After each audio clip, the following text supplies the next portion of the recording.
இல்ல அதே கேள்வியை திருப்பி திமுக கூட்டணியில அமைதியாக வாயில சொல்லாம அந்த மாதிரி இருக்கிறாங்க. அதாவது ஒருவேளை திமுக மெஜாரிட்டியோட வரலன்னா நம்மளுக்கும் பங்கு இருக்கும் அப்படின்னு இந்த கூட்டணியில பிஜேபி வெளியே சொல்லுது, அவ்வளவுதான். மற்றபடி அங்க காங்கிரஸோ விடுதலை சிறுத்தைகளோ அந்த எண்ணத்துல தான் இருக்கிறாங்க. அவங்கள சொல்லுங்க.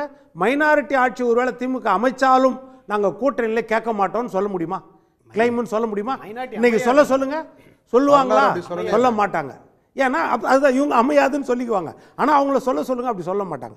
அதுதான் இல்ல இப்ப பாஜக சொல்லக்கூடியது வந்து எலெக்ஷன் முடியட்டும் பார்க்கலாம் அப்படின்றாங்க. அவங்க விருப்பம் என்னன்னா கூட்டணி, அதாவது கூட்டணி உறுதியாவது ரெண்டு பக்கம் சுருக்கமா தொகுதி பங்கீடோ இல்லைன்னா ஆட்சியில பங்கு அந்த டேர்ம்ஸோ மற்றபடி அமைச்சரவையோ இதெல்லாம் வந்து எந்தெந்த தொகுதி இதெல்லாம் தேர்தல் நேரத்தில் பேசுறது.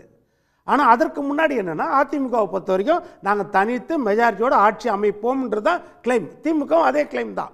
திமுக சைடில் எப்படி மைனாரிட்டி வந்தாலும் சொல்ல மாட்டாங்களோ அது போல இங்கேயும் கிடையாது, வேற ஒன்றும் கிடையாது. மற்றபடி அவங்க ஆசையை கூட்டணி கட்சிகள் வெளிப்படுத்துறது இயற்கை, அது வேற விஷயம். நான் என்ன சொல்ல வரேன்னா இப்போ அதாவது இப்போ நம்ம தாவேக்காவை சொல்றாங்கல்ல, தாவேக்காவை பொறுத்த வரைக்கும் அவர் வந்து இப்போ பிஜேபி வந்து பீகார் தேர்தலுக்கு பிறகு அவங்க மைண்ட் செட்டு வேறு மாதிரி ஆயிடுச்சு, 200 வின் பண்ணுவோன்னு நினைக்கிறாங்க அப்படின்னு சொல்லும்பொழுது அதே தான் தாவேக்காக்கும் கூடுற கூட்டத்தை வாட்டி இவங்க மைண்ட் செட் ஒன்று, நாம தான் ஜெயிச்சிருவோம் அப்படின்ற மைண்ட் செட் இருக்குது.